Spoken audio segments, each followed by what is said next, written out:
guilty as charged. Dr. Dan Stock, 5777 West 700 North McCordsville, Indiana. To address your comment about, gee, it's hard to believe we're 18 months into this and still having a problem, and I would suggest the reason we still have a problem is because we're doing things that are not useful, and we're getting our sources of information from the Indiana State Board of Health and the CDC, who actually don't bother to read science before they do this. I'm actually a functional family medicine physician. That means I am specially trained in immunology and inflammation regulation, and everything being recommended by the CDC and the State Board of Health is actually contrary to all the rules of science. So things you should know about coronavirus and all other respiratory viruses: they are spread by aerosol particles, which are small enough to go through every mask. By the way, the literature that supports all of that is in a flash drive that we presented to you. It's been given to the secretary.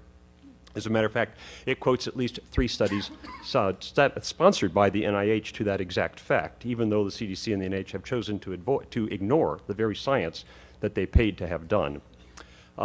That is why you keep struggling with this, is because you cannot make these viruses go away. The natural history of all respiratory viruses is that they circulate all year long, waiting for the immune system to get sick through the winter or become deranged, as has happened recently with these vaccines, and then they cause symptomatic disease.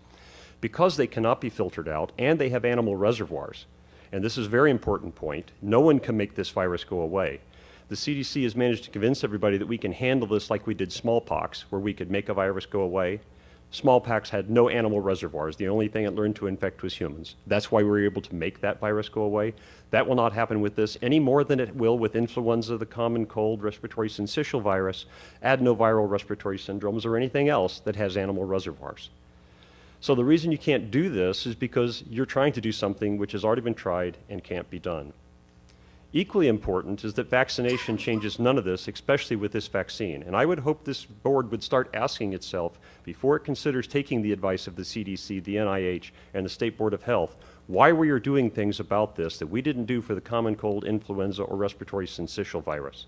And then ask yourself, why is a vaccine that is supposedly so effective having a breakout in the middle of the summer when respiratory viral syndromes don't do that?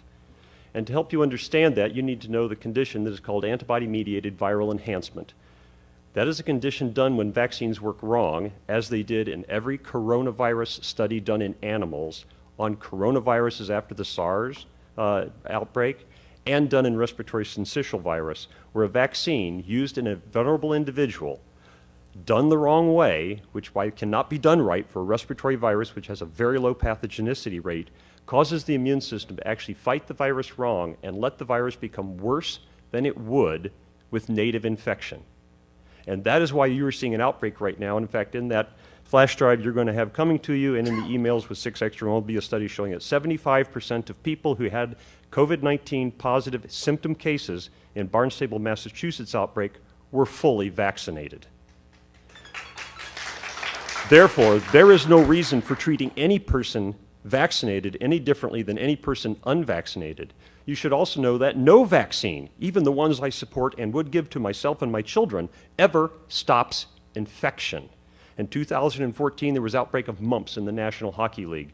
The only people who came down with symptoms were the people who were unvaccinated or unknown vaccine status. Boy, that sounds like a great argument for vaccines. But a question that you should ask yourself, knowing that half of the people who came down with symptomatic disease had no contact with an unvaccinated or unknown vaccine status individual, where did they get the disease? And the answer was from the vaccinated individuals. No vaccine prevents you from getting infection. You get infected, you shed pathogen. This is especially true of viral respiratory pathogens. You just don't get symptomatic from it. So you cannot stop spread. You cannot make these numbers that you've planned on get better by doing any of the things you're doing, because that is the nature of viral respiratory pathogens. And you can't prevent it with a vaccine because they don't do the very thing you're wanting them to do. And you will be chasing this the remainder of your life until you recognize that the Center for Disease Control and the Indiana State Board of Health are giving you very bad scientific guidance. And instead, read the articles that are going to come on the email and are on this flash drive, and listen to the people in this audience here tonight who actually have recognized the advice they are getting from the CDC and the NIH is counterfactual.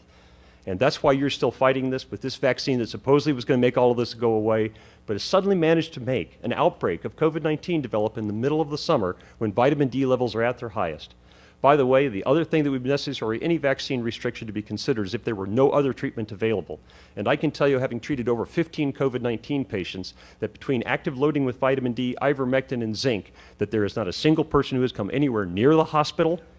And we already have studies that show that if you achieve a 25 hydroxyvitamin D level greater than 55, your risk of COVID-19 death will drop down to 1/4 of the population average for the United States. And there are active treatment trials included on that flash drive that show the same is true. So if you were going to discriminate based upon vaccine, you should also discriminate based upon 25 hydroxyvitamin D level, zinc taste test response, and probably previous infection, since there are also studies on that flash drive that show that people who have recovered from COVID-19 infection actually get no benefit from vaccination at all, no reduction in symptoms, no reduction in hospitalization, and suffer 2 to 4 times the rate of side effects if they are subsequently vaccinated. Therefore, the policies that you are basing on are totally counterfactual. I don't blame this board for that because I know you aren't scientists and you've thought it was reasonable to listen to the CDC, NIH, and the Indiana State Board of Health. But I would encourage that instead you listen to the people out here in this audience and read what's on that data drive. And if anybody here in this board has any questions about anything on that, I will happily come back and sit with you individually if you would like to explain the science behind this.